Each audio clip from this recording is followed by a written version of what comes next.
Hello, I'm Tommy Moore from the Bartitsu Lab, and we're looking at a refresher on the more gentlemanly side of Bartitsu. I get a lot of stick for not wearing enough tweed, not wearing a flat cap, so here you go. Hope you enjoy it. Now, an important thing about the foundation of Bartitsu is that much of the techniques and the tools, especially the tools, are designed around the everyday carry of the gentleman. And so the gentleman's going around, the gentleman has lightly higher quality clothes, he's likely to be wearing a hat, he's likely to have a cane, and that cane, given the trend of the time, is more than likely enough to have a ball head to it, a weighted head to it. So Bartitsu naturally looks at what a gentleman wears and does and has on his person every single day, and it informs that gentleman how to use those materials to defend himself, because it's important to know how to defend yourself in your most natural state. So if you go to work in a certain type of clothing, you need to know how to fight and use the things that match your everyday or your everyday carry. So I want to take some time to discuss what is the modern gentleman's everyday carry and how can we continue the fine tradition of Bartitsu using the things that we carry every day. Now, whilst learning to use a cane is fun and cane fencing is fun and using a cane for self-defense is fun, and I think cane fencing and using a cane for self-defense are very different things, it is important to continue that legacy, continue that tradition, and dissect what might we have with us or on us today that would allow us to defend ourselves. Now, there's loads of things that can be used as situational weapons. So, no matter what you've got on you, what's around you, and that really dictates on where you do business. If I work in a mechanic shop, I'll have access to a swathe of environmental weapons that are very different to working in a normal white collar office. So I'm just going to break it down to some of the most common ones that you have in transit. So when you're moving from one place to another, that you're most likely to have on you. And I wanted to start with the phone. I'm not going to use my phone because A, I don't want to break my phone, and B, I'm using my phone to record this.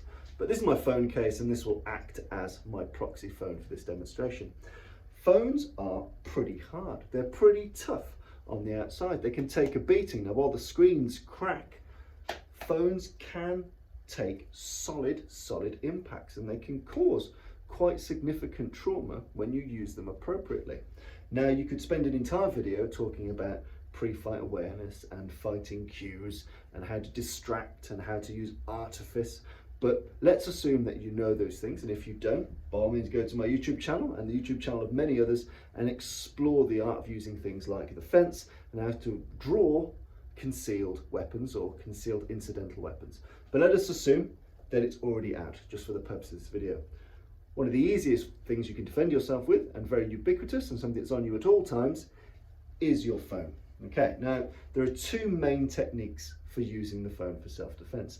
And bear in mind that any weapon you use, only use it up until the maximum point of its usefulness. I don't want to go through an entire fight really using my phone, but it gives me some extra points if I can preemptively hit you with it. So again, once I've hit you with this a couple of times, reality comes more of an encumbrance, and I might be better served grappling or striking or finding another situational weapon.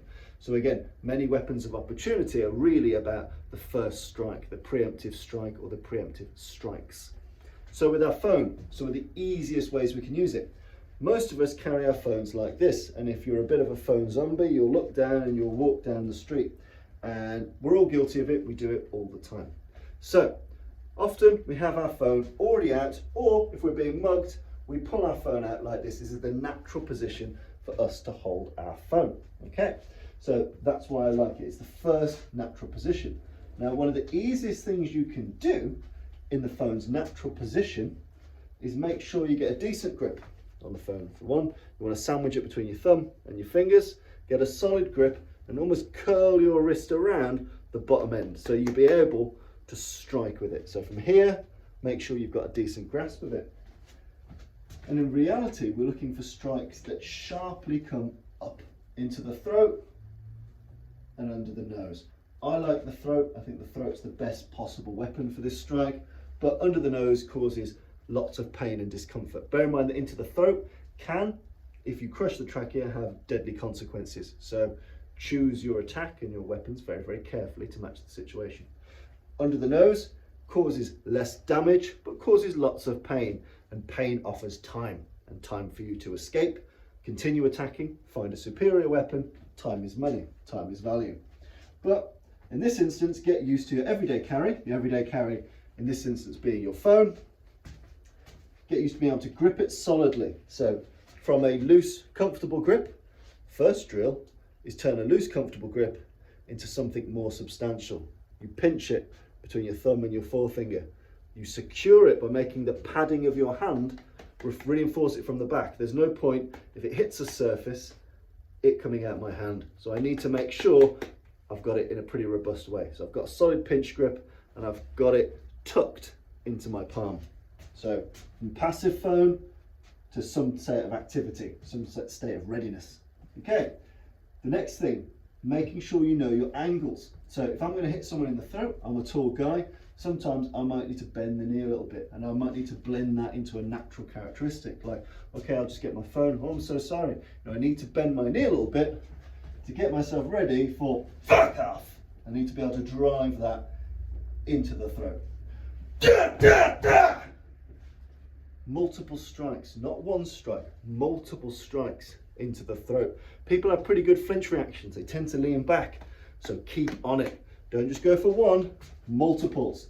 So first one, you go from a passive grip to an active grip while you're still maintaining your fence. But then when we decide the timing's right, after we've asked a question or had a distraction, or we decide enough's enough, we begin the flurry of strikes. Now we can do those in an unattached way, like so, but the best method is to grab some clothing, grab the back of the head, or at least get some tactile placement on the human.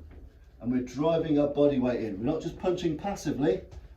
My body weight is driving into this. You see? I'm not just using my hand power, I'm using my body power. Moving my body in, driving this top edge of the phone into the throat, because it comes from a more natural position of either surrendering the phone, using the phone if I'm being a phone zombie. This is just a much more natural state. So getting used to pinch grip, upward thrust into the throat, making use of the unweaponized hand, whether it's grabbing the hoodie, whether it's grabbing the back of the head, grabbing a bit of hair, maintaining a solid shove on it. Make sure we drive up underneath the field of vision. So we don't want to post the letter, we want to come underneath, sharply underneath. You guys can see this, you can see this, you don't see that. You don't see that. It hits you straight from underneath the field of vision. So make sure that you're launching it. So passive into active grip, ready yourself, know your range, get some degree of attachment or control, and burst through with multiple strikes. Active hand, and you follow it through, bringing your mass behind it. So that's method one of using your new modern day gentleman's everyday carry, which is your mobile phone. Now, once you've landed those strikes, you may wish to transfer your grip. After I've got those throat strikes, what I can then do is I can transfer my grip to a hammer grip, like so. And again, a hammer grip offers lots of different advantages. The problem is that you don't naturally hold your phone like this. You do if you're on the phone already, but the amount of time people spend talking to other humans is relatively small now. So the habit of having your phone like this doesn't really happen. Most people go around doing this. So that's why that natural thrust makes a lot more sense, and it's an important thing to train. And you're most likely to be caught unawares like this. But if you are on the phone, or if you've already delivered a successful series of thrusting strikes, change your grip to a hammer grip. Make that solid. Now, the addendum I'd add to it is once you've got your hammer grip on, put your thumb over the lip where the phone is. So you can have it like this, but the phone will slip out your hand. Get your thumb on top, and that will give you at least a couple of extra shots with it before it starts to loosen up in the hand. So if imagine we're on the phone, or we've delivered our initial strikes this way, we get our thumb on top, and now this is where we do our hammer strikes. So they move in short, sharp elliptical circles, and that can go along the jawline, along the temple, along the throat. Anywhere from the throat to the behind the ear and the temple is good enough for this. And again, it's about multiples. Don't rely on one. 3 as a minimum, 3 as a minimum, 3 thrusts as a minimum, 3 strikes as a minimum. And again, these are much more effective if you've got some degree of attachment, grabbing hoodie, grabbing hair, grabbing ear, grabbing just a chunk of flesh, or at least maintaining hands-on to the contact. So from here, and again, I'm smashing this in, and I'm turning my waist into those shots from here. So I'm throwing them with the same force as an empty-handed hammer fist. But now I've got a hard lump of glass and metal and other materials with which to bludgeon you. And a slim profile, which means I could really get good pressure and force per square inch, which is lovely. So multiple thrusts, very important. And compound hammers, putting your thumb on top, same principle. Moving your body weight into the opponent, crash and smash in, using your gentleman's everyday carry, which is your phone. Another thing that you might have on you is your umbrella, and I've got other videos looking at the use of the umbrella, so make sure you check those out. But just to recap, if you're in a cold European country, or typically on the east coast of the United States, it rains, and when it rains, we have umbrellas. Get used to knowing your own umbrella. Every umbrella is different and has different anatomical structures. Some have a metal point, like mine does here. Some have a crook, some have a hardened handle, some are small, some are long. So get used to knowing your own. Know your own umbrella so you can train your self-defense with it. With a long umbrella like I've got here, my main and consistent advice is 2 hands on the weapon at all time.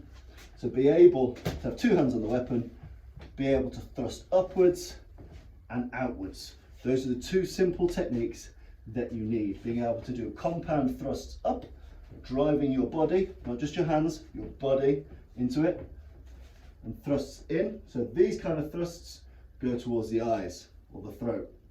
Throat, eyes. These thrusts, throat, solar plexus, throat, solar plexus. So get used to being able to port arms. So first sign of danger, make sure you can casually hold your umbrella in some degree of ported arms. A bit like a rifle in high port, yeah? Because you want it in high port because you want the dangerous bit, the hard bit at the end, to be near the face area of your opponent. So there's no point in being in low port, there's nothing I can do with it. And if I whack you with it, it's not going to stop you. So first thing, I need to find a casual way to get it into high port. I need the dangerous bit up top. Once it's in high port, I need to get used to being able to deliver a flurry of bayonet strikes, keeping your elbows close to your body, driving up with short, sharp, multiple. You notice all of these everyday carry attacks are multiple, they are compound. You need to do these techniques more than once, likely 3-5 times. So first sign of danger, or your suspected danger, high port, whether it's an aggressive high port or whether it's a kind of hidden high port, it doesn't matter, but I need the business end near their face. Then you need to be able to launch into the attack and get your body into it. And then know the difference between upward strikes. As soon as you get very close to an opponent, these strikes no longer become useful. So as soon as I get to here, I can't really do many more upward facing strikes. So bear in mind there's a time limit to these upward ones. They won't want to get hit, so they'll move back or they'll move forward. Assuming they move forward, eventually these run out of currency. So again, you want them to cause maximum damage. As they start to press, you need this higher guard. After which point then I might need to escape, abandon that weapon, move to grappling, and move to other striking types. But again, self-defense, everyday carry, long umbrella, and know your own umbrella and its strengths and weaknesses. High port, get that point on target, short, sharp bayonet thrust. If you get too close, raise. Again, multiples, compounds, very, very important. Quickly moving on. It's quite common if you're on a bus, on public transport, you're reading a book. If you're like me and still believe in real books, they've got some inherent value for self-defense. Important thing about a book is essentially it's a big mobile phone. So everything you saw me do with the mobile phone equally applies with the book. So with the book in a forehand strike, I can get this into the throat. I can't do it as rapidly as the phone, but with a hardback book, you can cause significant trauma. Again, these are preemptive strikes. You don't want to start a fight holding the book. You want to end the fight before it begins with the book. So again, get used to having your book in your hand and being able to explode with it with a short, sharp series of drives into the trachea. Exact same as the phone. I drive in, thrust up, compound, and have some degree of control of hair, face, hoodie, skin, or at least a solid kind of manipulating shove of this free hand. So from here, again, I'm overwhelming that person, and then I can switch my grip to a hammer grip. The difference is now, because it's bigger than a phone, I grab the outer edge and I align it to my arm, and essentially I use this kind of motion with the book. Hard hitting hammer fists with the book. Okay, so unlike the phone, where I've got that brick grip with the thumb on top, with the book, I have this kind of pinch grip here. Bang, bang, bang. And notice the shoulder turns, the hip turns, the foot turns. So again, thrust up, and hook round. Compounds, multiples, and hit them in places that genuinely hurt, such as the throat, the eyes, behind the ear, or on the temple. Use of the book. And finally, and very simply and very elegantly, master the use of the pen. The pen you can take anywhere, on the plane, on the train, in a queue, standing up on the tube. You can use the pen pretty much anywhere. This is a hard, more combatives orientated pen, but any decently constructed pen will do the business. And again, the most important things to remember with the pen are you've got the same strikes as the book and as the phone. You've got the four-handed thrust. So I typically, doesn't matter what type of pen, so ignore the type of pen. Put the thumb on the outside and drive it up into the trachea or into the eyes. So again, if I draw it from this way, typically if it's from a pocket, I'll have it in this position. So from a lower pocket, a trouser pocket, it's in that position, same as the phone, same as the book. Drive the force in, grab a bit of head, grab a bit of hoodie. Grab whatever you can, manipulate, push, control, use the non-weapon arm to give you some balance and purchase, and drive your body, not just stabbing, drive your body. Okay, so you've got those types of attack with the pen, very, very useful. Your secondary type is exactly as you saw with the phone and with the book, using hammer fist style strikes. I like to have the thumb on the back. Your pen will vary, much like your umbrella. If you're going to use a pen, get used to the shape, feel, style of that pen, because how you grip it will be different. Okay, for this one, I like to hold my thumb on there. And again, making sure we're doing maximum kazushi. We're doing Bartitsu, an art built on jujitsu. Jujitsu, an art built on disruption and unbalancing. This hand is all about kazushi. Whether it's fucking, you just grab his face, you mush his face. You use a goshiken, just claw him in the face.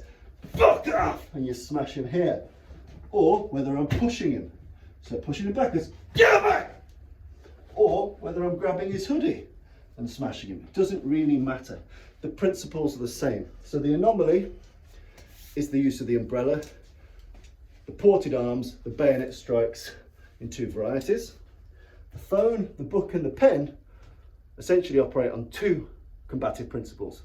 A forehand thrust, throat, eyes, and hammer style strikes, both of which are in repeated compound strikes to places that matter. So those are the everyday carry strikes that a Bartitsuka should train with today, because many of us carry these things and more every day. Get used to using your backpack. Get used to using the things that are most commonly around you to defend yourself, because that's as true as it was for gentlemen in the late 1800s as it is today. So if you're looking at applying your Bartitsu, your situational awareness, understanding your clothing and understanding your everyday carry matters.